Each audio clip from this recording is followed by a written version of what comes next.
Hello Horror Hounds. A couple of days ago I put up my, I think it's fair to say, lukewarm review of Suspiria 2018, and I tried to keep that as high level as possible, alluding to events in the film rather than digging right down into it.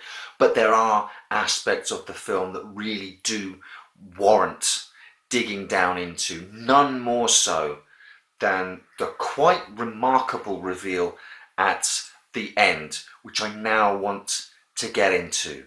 So you have been warned for Suspiria 2018. Beyond this point, here be spoilers.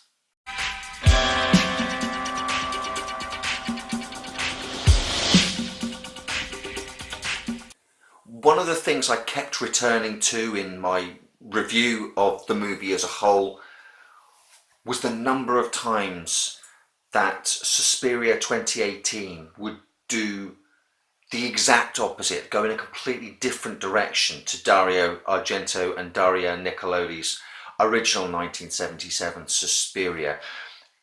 Nowhere more than at the end of the film. In Argento's classic movie, which I adore, we follow wide-eyed American dancer Susie Bannion as she makes her way to Germany to join a dance academy, and after murder, mayhem, mystery, tension, suspense, she and we discover that the dance academy is the front for a coven of witches, and she defeats the head of the coven, Helena Marcos, and the academy burns to the ground.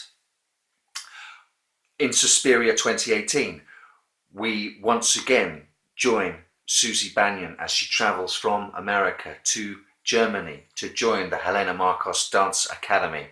And right from the off, we are told that this dance academy is a front for a coven of witches, the head of which is Helena Marcos. And at the end, when we're expecting poor innocent young Susie to face off against these witches, we discover that Susie Bannion is Mater Suspiriorum, one of the three goddess witch deities that these witches nominally worship, in quite a remarkable script reversal from anyone's expectations who had knew and loved the original movie. But from general sort of narrative convention, we are told that the female students are the victims of these witches, only to find out that our final girl, for want of a better phrase, protagonist, female protagonist, is the personification of this immortal witch figure. So many questions. Let's put this in some context. Let's start at the beginning with the very notion of the three mothers. In the original film's canon, the three mothers are witches, sisters, who've wandered the earth spreading sort of death and pestilence and general mayhem in a kind of competition with one another since, I think, the 11th century. They commission an architect, Valeri, I think, to design and build them a house each from which they can spread their influence around the globe. Mater Tenebrarum resides in New York in the film Inferno. Mater Lacrimarum resides in Rome in the film Mother of Tears, and Mater Suspiriorum is based in Germany in the film Suspiria. Most, if not all, of this mythology was retconned onto the original Suspiria in Inferno, Dario Argento's sequel to Suspiria. There's no mention in the original Suspiria of the three mothers, Mater Suspiriorum, just the revelation of a witches' coven running the dance academy, headed by the deathless Helena Marcos, their head witch. It's only in Inferno that Marcos and Mater Suspiriorum are made one. In Suspiria 2018, Helena Marcos has claimed that she is Mater Suspiriorum.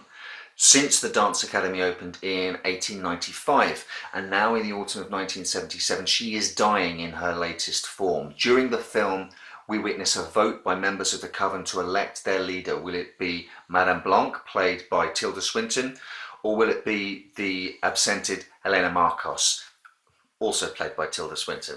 Marcos comes out on top, and her followers pursue a plan to allow the ancient witch to possess the body of a talented new student, Susie Bannion. The plan necessitates Madame Blanc sending Bannion the witch's dreams whilst she sleeps, preparing the psychological ground. Whilst the dance that they are to perform, with Bannion in the lead role, called Volk, is also a magical working which would prepare Susie's body as a suitable vessel for Helena Marcos. Madame Blanc is said to have created the Volk dance in 1944, which raises the question of her complicity, as the dance is the centerpiece of Marcos's ritual. Did Madame Blanc create Volk to aid Marcos in a previous attempt to inhabit a new body and extend her lifespan? Like much in Suspiria 2018, this is left completely for you to decide. So Bannion's mind is prepared with the transmission of the witch's dreams. Her body is prepared with the performance of the dance, with her in the lead role, Volk. During the final Sabbath towards the end of the film, when the transference is due to take place, Susie's final act of acceptance as Helena Marcos's vessel is to renounce her own mother. At this moment in the film, we see Susie's Mennonite mother on her sickbed renouncing her own daughter, referring to her as the great sin I smeared across the world. It's at this point, the very moment of Marcos's triumph, that something goes wrong with the ceremony. Marcos asks Susie, "Who are you?" And it's revealed that Susie herself is Mater Suspiriorum. Susie summons a dark, demonic figure credited as Death, played by the same actor who represented Susie's deathbed mother, who kills Marcos and all those who sided with her in the earlier vote. After killing all the matrons loyal to Marcos, Susie opens her chest to reveal not anything human, a dark sort of maggoty, twisty, vortexy centre. There's nothing human left inside Susie now. She is Mother Suspiriorum.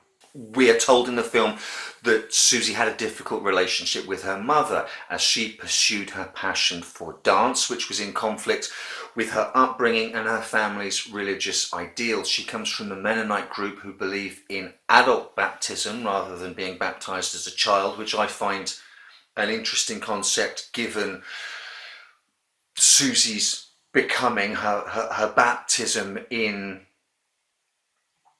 the coven, her becoming Mater Suspiriorum as an adult, choosing her own religious path. It has a nice echo there from the religious foundation she ran away from. Susie is haunted throughout the movie by the sounds of her mother's wheezing, dying breaths, echoing the wheezing death rattle breathing of Helena Marcos, which haunts Dario Argento's Suspiria. So, huge question, when did Susie Bannion become Mother Suspiriorum? Has she always been Mother Suspiriorum, or was she recently taken over by Mother Suspiriorum? It's unclear. It's up for grabs. It's confusing, especially as we are given flashbacks to Susie's very human childhood. And when is her mother's death happening? I've read some reviews that say yes, we get flashbacks to Susie's childhood, but her mother dying, and the film opens with her mother on her deathbed, and apart from the epilogue, closes with her mother renouncing her daughter just before she dies.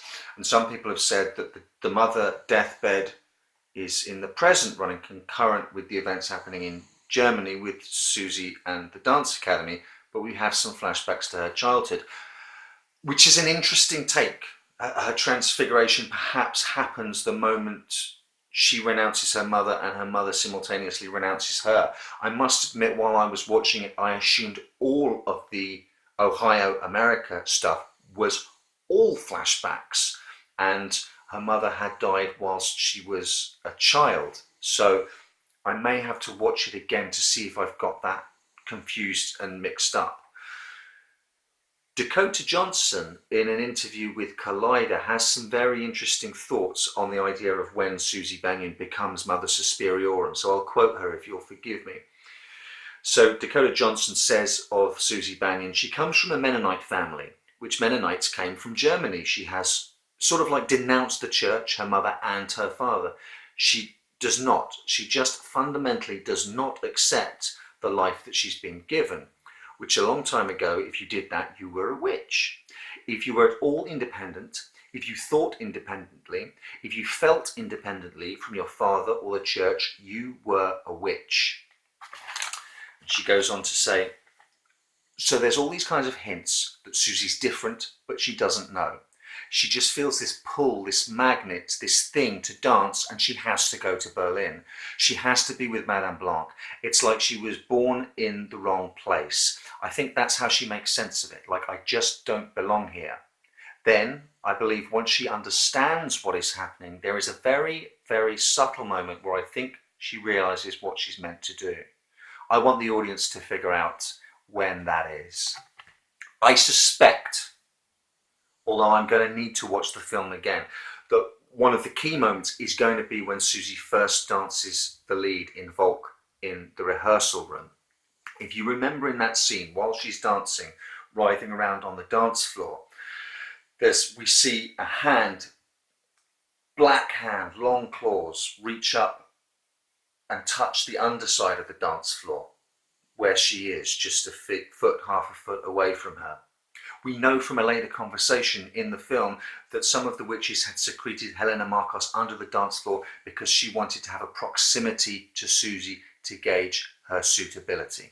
We are led, therefore, to think that the hand which imbued Susie with the power of the dance, which was also a spell, the spell which led to Olga being attacked remotely, was Markos's hand. It's only at the end of the movie that we're shown that the hand actually belonged to Death, who works at Suspiriorum's behest.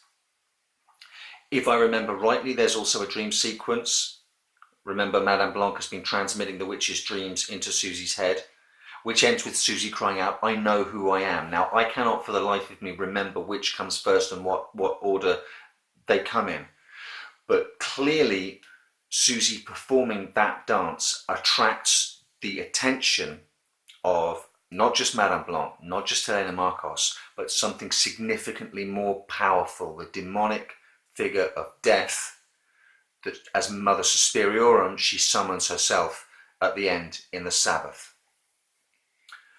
All of this perhaps suggests that Susie's arrival was manipulated, that she's always been drawn from her community towards dance, and in particular towards Madame Blanc, after seeing her perform Volk.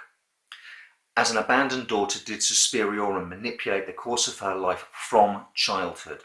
Certainly Blanc, Markos, and perhaps even Mother Suspiriorum herself sees Susie's arrival at the dance academy as a chance to maneuver pieces on a chessboard for their own advantage. Whilst we're asking questions about the ending of Suspiria 2018, there is a deeply ambiguous final shot after the credits end, which show Susie standing outside the dance academy. I think she's looking to the upper right hand corner of the frame when she reaches out to touch it. I think she's touching the wall of the academy. I think she makes this kind of motion. What on earth does that mean? According to the director, she is looking forward to something and then leaves. The connection I made when I watched that, there are an awful lot of images packed into the dream sequences that are going to deserve heavy use of the pause button. One of those images was of a hand dipped in blood, painting a blood sigil on a wall, and the movement of that hand strikes me as being parallel to the movement of Susie's hand at the end in the very, very final shot. It's just we're seeing it flipped. We can't see what she's looking at. The sigil seemed to be becoming the shape, perhaps, of a house, and I took that final shot, although a rewatch is in order, to mean that Susie was now making that mark in blood on the wall of the Dance Academy. I have to believe that some of the images in those dream sequences were future visions.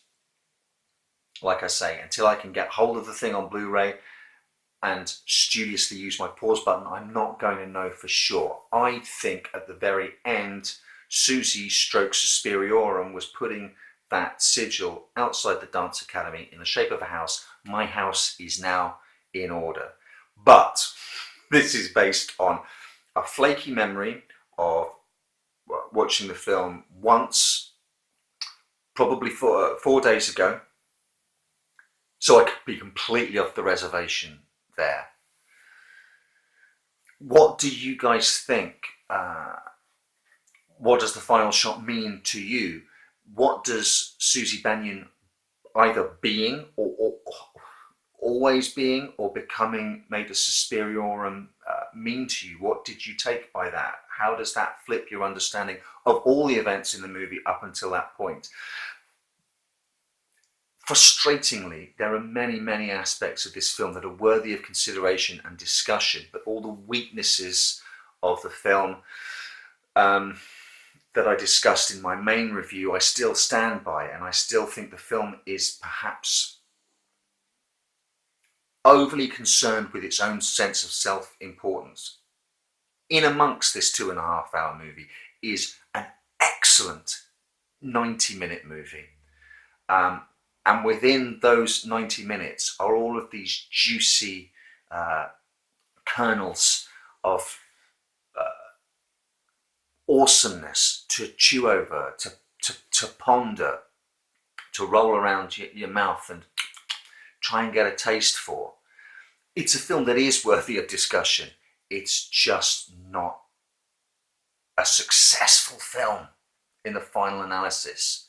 But this, certainly, enormous deviation from the story of the original, is worthy of consideration. It raises an awful lot of questions, and I would love to hear your thoughts and your answers and your takeaways, because I strongly suspect that there are no right or wrong answers here. With this level of abstraction, I think what your reaction and connection to what you're being shown is, on a personal level, is going to be correct for you. So please hit me up with your Suspiria thoughts, reactions, reflections, and theories. I'd love to hear them.